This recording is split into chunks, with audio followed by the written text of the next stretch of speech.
Hello everyone, welcome to exam student. My name is Kailash Tiwari. दोस्तों स्वागत है आप सभी का। एपिडा का एग्जामिनेशन आप सभी को पता है शेड्यूल हो चुका है, एपिडा असिस्टेंट मैनेजर का एग्जामिनेशन। बट मैं इसके साथ आपको बता दूं कि एपिडा का ये नोटिफिकेशन 2023 में सेकंड टाइम आया है। हालांकि वैकेंसीज बहुत कम रहती हैं इसमें, बट इससे पहले जो नोटिफिकेशन आया था अराउंड फरवरी मार्च में, उसमें एजीएम प्लस असिस्टेंट मैनेजर दोनों वैकेंसीज के लिए आया था, और जिसमें असिस्टेंट मैनेजर का एग्जाम तो हुआ बट असिस्टेंट जनरल मैनेजर का एग्जाम अभी तक नहीं हुआ है और बहुत कोई जानकारी इसके बारे में नहीं है। तो जो असिस्टेंट मैनेजर का एग्जामिनेशन पिछली बार हो चुका है, उससे हमें बहुत सारी टेक अवेज मिलते हैं जो हमने अपनी पिछली वीडियो में डिस्कस किए थे। आई होप कि आपने वो 1 मंथ स्ट्रेटजी वाली वीडियो जरूर देखी होगी, क्योंकि उसमें हमने डिस्कस किया था कितने क्वेश्चन कहां से किस सब्जेक्ट से पूछे गए थे। अब उसमें आज हम टॉपिक डिस्कस करने वाले हैं एपिडा से रिलेटेड क्वेश्चंस। अब ये एपिडा से रिलेटेड क्वेश्चंस कहां से आते हैं और कौन से क्वेश्चन हैं, ये हमें डिस्कस करने हैं। बट उससे पहले मैं आपको बता दूं कि आई एग्जाम भी आपकी प्रिपरेशन को 50% फास्टर बनाता है, and with the quality mock test जो आपको अवेलेबल मिल हो जाएंगे हमारी वेबसाइट पे, एपिडा असिस्टेंट मैनेजर के भी और असिस्टेंट जनरल मैनेजर की भी। तो आप अगर असिस्टेंट मैनेजर की प्रिपरेशन कर रहे हैं तो भी आप असिस्टेंट जनरल मैनेजर के मॉक टेस्ट दीजिए, क्योंकि इसमें बहुत सारे क्वेश्चंस एपिडा से रिलेटेड हैं। ओके। और इसके साथ साथ मैं आपको बता दूं कि आज आईएक्सएमबी को 7 साल पूरे हो चुके हैं, so we are giving a special discount of 7 into 7, that is 49% off on our all courses. So if you want to join any of our courses, so you can avail this benefit. Okay, so first we will discuss about the paper pattern, and उसमें से ये देखेंगे कि important क्या है। तो सबसे पहले हम जो आज डिस्कस करने वाले हैं वो हम APEDA and agriculture export related questions discuss करने वाले हैं, जो 30 क्वेश्चंस रहेंगे। पहले हमको ये देखना है कि हमको इसमें पढ़ना क्या है। सो अगेन इसको थोड़ा सा इजी करने के लिए असिस्टेंट जनरल मैनेजर का जो सिलेबस दिया है वो हम देख लेते हैं। तो यहाँ पे आप देखेंगे एग्री एंड एक्सपोर्ट रिलेटेड, तो एग्री एंड एक्सपोर्ट रिलेटेड में आपको ये वाली चीजें कवर करनी है। आप देखिए फॉरेन ट्रेड पॉलिसी डब्ल्यूटीओ से रिलेटेड है, एग्रीकल्चर एक्सपोर्ट से रिलेटेड है, ट्रेसिबिलिटी सिस्टम जो वेबसाइट पे दिए हैं, मतलब हो सकता है कि आपको डिफिकल्ट लगे बट ये बहुत इजीली इस वेबसाइट पे आपको मिल जाता है। एसपीएस है, टीबीटी है, quality NPOP, IPR, agri food policy, food safety authority, ये सारी चीजें हैं। ओके, इसमें कोडेक्स भी एक आता है। तो अगर आप ये देखेंगे जो एसपीएस टीबीटी इन सारी चीजों को हम करते हैं तो कोडेक्स पे हमारे लिए एक इंपॉर्टेंट होता है, कोडेक्स एलिमेंटेरियस। ओके, ये टॉपिक इंपॉर्टेंट है। अभी कंफ्यूजन नहीं होना चाहिए कि एपिडा के अंदर पढ़े तो पढ़े क्या। ओके, अगर उसमें कंफ्यूजन लगता है तो सीधे यहां से कर सकते हैं, और ये सारी चीजें हम अपने अपने कोर्स में ऑलरेडी कवर की हुई हैं। अब यहाँ पे हम टॉपिक्स को डिस्कस करेंगे और उनको देखेंगे क्वेश्चंस के साथ। ये क्वेश्चंस हमने पिछले साल एग्जाम से पहले डिस्कस किए थे 2023 में, नॉट पिछले साल, और ये एग्जाम में क्वेश्चंस भी आए थे। अब देखिए क्वेश्चन देखिए, विच one of the following is not the autonomous body under the ministry of commerce and industry. आप सभी को पता है जो एपिडा है ये एक ऑटोनोमस बॉडी है under the ministry of commerce and industry. इनके कौन यूनियन मिनिस्टर है प्रेजेंट में, कमेंट बॉक्स में मेरे को बताइएगा लिख के। ओके, अच्छा एक चीज और बताइएगा कमेंट बॉक्स में कि आपने कितने मॉक टेस्ट इसके अटेम्प्ट किए हैं, क्या आपने प्रीवियस ईयर पेपर अभी तक अटेम्प्ट किया या फिर नहीं किया। ओके, सो यहाँ पे हम देखते हैं कि जो यहाँ पे इसमें पूछा है कि कौन सी ऑटोनोमस बॉडी नहीं है। ऑप्शन दिया एमपीडा, एपिडा, आईएफटी और इंडियन ट्रेड प्रमोशन ऑर्गेनाइजेशन। तो आप यहाँ पे देखेंगे इंडियन ट्रेड प्रमोशन ऑर्गेनाइजेशन कोई ऑटोनोमस बॉडी नहीं है, ये तीन ऊपर की ऑटोनोमस बॉडी है। अगर आप यहाँ पे देखेंगे अबाउट अस में जाएंगे, वेबसाइट में मिनिस्ट्री ऑफ कॉमर्स की ऑटोनोमस बॉडीज दी हैं, ये ऑटोनोमस बॉडी है। और अ, यहाँ पे इसके साथ साथ ये 5 बोर्ड है, कमोडिटी बोर्ड्स। आप देखेंगे अभी टर्मरिक बोर्ड भी बनाया है बट अभी वो यहाँ पे नहीं दिया गया है। ओके, ये 5 कमोडिटी बोर्ड्स हैं, तो ये भी आपको ध्यान रखना है क्योंकि ये सारे ही किससे रिलेटेड है, एग्रीकल्चर से रिलेटेड है, और ये क्वेश्चन भी पूछा गया है। देन नेक्स्ट क्वेश्चन है agriculture process food products export development authority that is APEDA has its headquarter at, headquarter कहाँ है और साथ ही साथ प्रेजेंट चेयरमैन कौन है। ये क्वेश्चन थोड़ा सा देखिए, ऑप्शन आपको दिख जाएंगे, new Delhi doctor Tarun Bajaj, new Delhi doctor M Angamuthu. Doctor M Angamuthu पिछली बार हमारे चेयरमैन थे जब पिछली बार नाबार्ड का सॉरी एपिडा का एग्जामिनेशन हुआ था। मुंबई श्री पीयूष गोयल, मुंबई श्री अभिषेक देव। तो यहाँ पे आप देखेंगे करेक्ट ऑप्शन एक भी नहीं है। क्यों नहीं है, क्योंकि जिसका हेडक्वार्टर है वो न्यू दिल्ली में है और जो प्रेजेंट चेयरमैन है वो श्री अभिषेक देव हैं, जो भी प्रेजेंट में है। तो ये चीज आपको थोड़ी सी ध्यान रखनी है कि यहाँ पे हेड ऑफिस न्यू दिल्ली में है और जो प्रेजेंट चेयरमैन है वो श्री अभिषेक देव हैं, जनरल मैनेजर के वी के विद्यार्थी हैं और डॉक्टर सुधांशु सेक्रेटरी हैं। Okay, next question is which one of the following is not listed as functions of APEDA as per APEDA act section 10। तो आपको पता है सेक्शन 10 अब यहाँ पे हमें क्या ध्यान रखना है, इससे पहले के जो क्वेश्चन हमने डिस्कस किए वो एपिडा के बारे में थे। एपिडा की कौन ऑटोनोमस बॉडीज हैं, क्या उनसे कमोडिटी बोर्ड है, ये पढ़ना है। साथ साथ एपिडा एक्ट जरूर पढ़ना है। एपिडा एक्ट बहुत ज्यादा इंपॉर्टेंट है और बहुत डिफिकल्ट नहीं है, हमने इसके बारे में पहले वीडियो बनाई है, आप वीडियो देख सकते हैं, आपको मिल जाएगी। इसके अलावा छोटा सा उसकी समरी आप पढ़ लीजिए, वो काफी रहती है। तो इसमें कौन से नहीं है, registration of person X N exporter, तो एपिडा तो एक्सपोर्ट डेवलपमेंट अथॉरिटी है ही।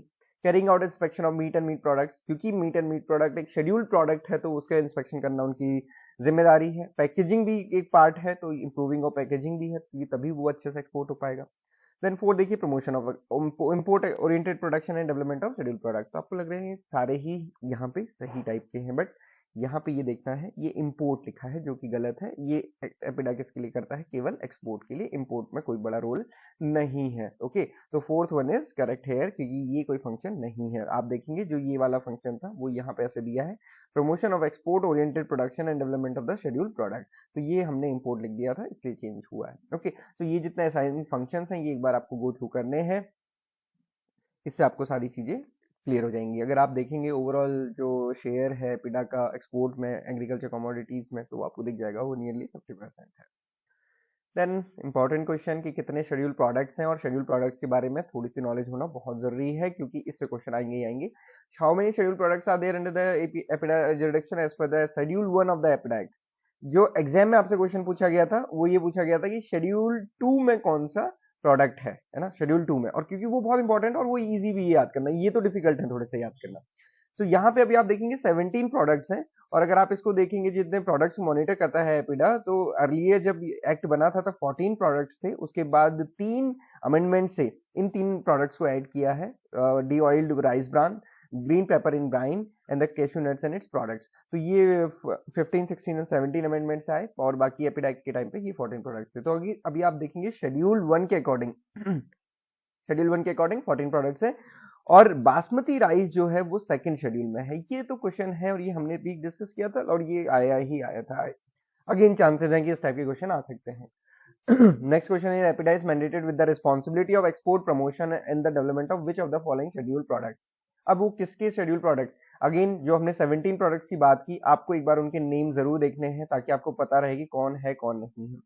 सो आप देखेंगे पोल्ट्री एंड पोल्ट्री प्रोडक्ट्स है, हनी एंड शुगर प्रोडक्ट्स भी है, सीरियल एंड सीरियल प्रोडक्ट्स भी है, तो यहाँ पे करेक्ट ऑप्शन है ऑल ऑफ द अबव। तो आप यहाँ पे देखेंगे ये पूरी लिस्ट है, ये 3 अमेंडमेंट्स हैं जिससे कि ये de oil, green pepper and brine and rice, cashew nuts को ऐड किया गया था। ओके, सो ये वाली चीजें आपके माइंड में पूरी बैठी रहनी चाहिए, क्योंकि इसमें कोई गलती नहीं होनी चाहिए।